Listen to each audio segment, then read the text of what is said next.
হরিহরায় নমঃ কৃষ্ণ যাদবায় নমঃ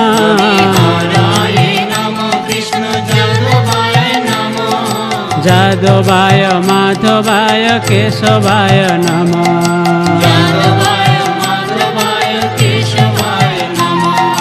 গোপাল গোবিন্দ রাম শ্রী মধুসূদন গোপাল গোবিন্দ রাম শ্রী মধুসূদন গোপাল গোবিন্দ রাম শ্রী মধুসূদন গোপাল গোবিন্দ রাম শ্রী মধুসূদন গিরিধারী গোপীনাথ মদন মহা গিরিধারী গোপীনাথ মদন মোহন।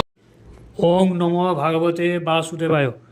নমস্কার, রাধা রাধা, জয় শ্রীকৃষ্ণ। আজ আমি শ্রীমদ্ ভগবদ্গীতার ত্রয়োদশ অধ্যায় প্রকৃতি পুরুষ বিবেক যোগের 28, 29 এবং 30 তিনটি শ্লোক আপনারা পড়ে শোনাবো। তার আগে আমার গীতা কথা চ্যানেলটি অতি অবশ্যই লাইক, শেয়ার এবং সাবস্ক্রাইব করবেন। অতি অবশ্যই ভালো লাগলে লাইক করবেন। আর এই শ্লোকগুলি একটু কঠিন আছে, আপনারা শুনতে বুঝতে একটু অসুবিধা হবে। তা আমি যেভাবে ডেসক্রিপশান করে বুঝিয়ে দিচ্ছি, নিশ্চয়ই বুঝতে পারছেন সব কিছু। আশা করি আপনারা সব বুঝতে পারবেন। তাহলে শুরু করছি 28 নম্বর শ্লোক, প্রকৃতি পুরুষ বিবেক যোগের ত্রয়োদশ অধ্যায়ে। তার আগে বলুন রাধা রাধা, জয় শ্রীকৃষ্ণ। শ্রীশিল প্রভুপাদের গীতার গান। শেষা ভূতেতে সমাস্থিত ভগবান দর্শন করিতে পারে কোন ভাগ্যবান। ভগবান অবিনশ্বর বস্তু, তাহার ভিতরে বিনশ্বর ধর্ম তিনি স্বীকার না করে। অনুবাদ: যিনি সর্বভূতে সমানভাবে অবস্থিত পরমাত্মাকে দর্শন করেন, তিনি জানেন যে জীবাত্মা এবং পরমাত্মা উভয়ই অবিনাশী, তিনি প্রকৃতপক্ষে দর্শন করেন।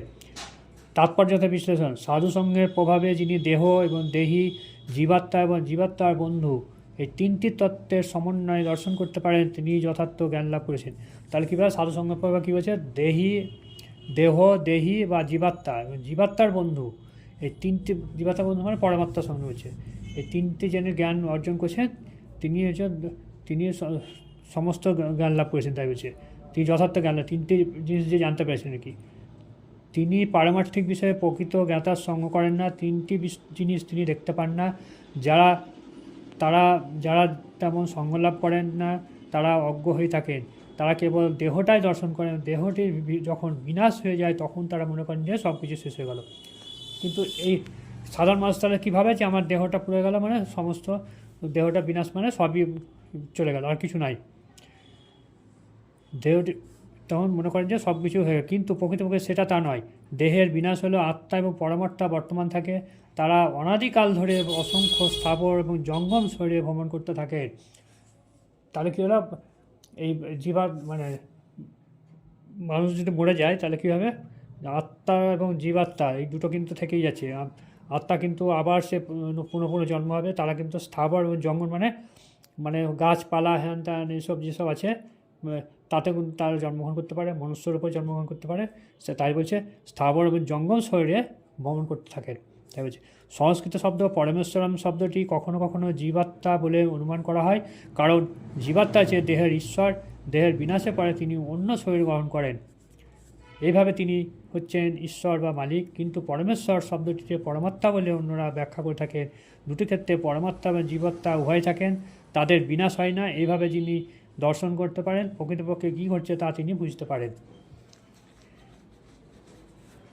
28 নম্বর শ্লোক এখানে শেষ হলো। তার আগে বলুন রাধা রাধা, জয় শ্রীকৃষ্ণ। এবং 29 নম্বর শ্লোক, শ্রীশিল প্রভুপাদের গীতা। সকলের মধ্যে সম থাকেন ঈশ্বর, দেখিতে সমর্থ হয় সেই তৎপর। যিহার তাকে অধঃপদ প্রভু নয় পরে করে, কুপদগামী সে দুষ্ট মন দ্বারে। অনুবাদ: যিনি সর্বত্র সর্বভূতে সমভাবে অবস্থিত পরমাত্মাকে দর্শন করেন, তিনি কখনো মনে করেন তার অধঃপতন সাধন করেন না, তিনি এইভাবে পরম গতি লাভ করেন। তাৎপর্য: জীবাত্মা তার জড়জাগতিক অস্তিত্ব স্বীকার করে নিয়ে তার চিন্ময় অবস্থা থেকে ভিন্নতর প্রতিষ্ঠা লাভ করে।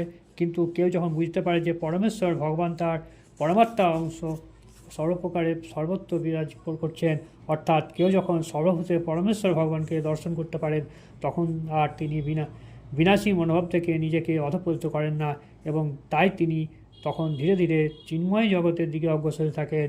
মন সাধারণত ইন্দ্রিয় তৃপ্তিমূলক ক্রিয়ার চিন্তায় আসক্ত থাকে, কিন্তু সেই মন যখন ভগবন্মুখী হয় তখন পরমার্থ উপলব্ধির পথে অগ্রসর হওয়া যায়। 29 নম্বর শ্লোক এখানে শেষ হলো। তার আগে বলুন রাধা রাধা জয় শ্রীকৃষ্ণ। এবার 30 নম্বর শ্লোক শ্রীশিল প্রভুপাদের গীতাগান। প্রকৃতির প্রদত্ত দেহ ইন্দ্রিয়াদি দ্বারা প্রকৃতির সাধের কর্ম জীবের সে সারা, কিন্তু আত্মতত্ত্ব জীব কিছু নাহি করে, যাহার দর্শন সে দেখিতে পারে। অনুবাদ: দেহের দ্বারা কর্মে প্রকৃতি সম্পাদন করেছে, শুদ্ধ আত্মাস্বরূপ আমি কিছু করি না, এইভাবে যিনি দর্শন করেন তিনি যথাযথভাবে দর্শন করেন। তাৎপর্যতে বিশ্লেষণ: পরমাত্মার নির্দেশ অনুসারে জড় প্রকৃতি দ্বারা জীব দেহ সৃষ্টি হয় এবং দেহের মাধ্যমে জীব যে সমস্ত কার্যকলাপ করে সেগুলি সে নিজে করে না। সুখ বা দুঃখের জন্য যাই করুক প্রকৃতপক্ষে তার দেহের গঠন অনুসারে সেটা করতে বাধ্য হয়। আত্মা কিন্তু সর্বদাই সেই সমস্ত দৈহিক কার্যকলাপে ঊর্ধ্বে। তার কামনা বাসনা চরিতার্থ করবার জন্য জীব তার জড়দেহ দেহপ্রাপ্ত হয়, যার দ্বারা সে কর্ম করে। বস্তুত বলা যায় যে দেহটি হচ্ছে একটি যন্ত্র যা জীবের মনোবাসনা চরিতার্থ করবার জন্য ভগবান বানিয়েছেন। তার ইচ্ছার ফলে দুঃখ বা সুখ ভোগ করবার জন্য জীব নানা রকম সংকটপূর্ণ অবস্থায় পতিত হয়, কিন্তু জীবের এই দিব্যদৃষ্টি যখন বিকশিত হয় তখন তার দেহের কার্যকলাপে থেকে নিজেকে সে পূর্ণরূপে দর্শন করে। এই দৃষ্টিভঙ্গি যার আছে তিনি হচ্ছেন আসল দ্রষ্টা। তার 30 নম্বর শ্লোক এখানে শেষ হলো। তার আগে বলুন রাধা রাধা জয় শ্রী। এই 3টে শ্লোকের মূল বিষয় হচ্ছে ভগবান এখানে আত্মা এবং পরমাত্মার সম্বন্ধে ব্যাখ্যা করেছেন। হ্যাঁ, কীভাবে মানে জীবের এই পরমাত্মা এইসব জিনিস তো আমরা চিন্তা করি না। আমরা সাধারণ ভাবে কি মানুষ মরে গেল মানে সবাই বিনাশ হয়ে গেল, যে কোনো জীব আর কি, কিন্তু তার আত্মা কিন্তু থেকে যায়। আত্মা আর পরমাত্মা হচ্ছে এখানে ঈশ্বর টাইপ হচ্ছে। পরমাত্মা মানে পরমেশ্বর ভগবান, তার মালিক হচ্ছেন ঈশ্বর, পরমাত্মা টাইপ হচ্ছে। যাই হোক, 30 নম্বর শ্লোক এখানে শেষ হলো। তার আগে আমার রাধা রাধা জয় শ্রীকৃষ্ণ। আর আমার গীতা পাঠ কেমন লাগলো অতি অবশ্যই যেন লাইক করবেন আর লিখবেন রাধা রাধা জয় শ্রীকৃষ্ণ। এখানেই শেষ করছি। নমস্কার।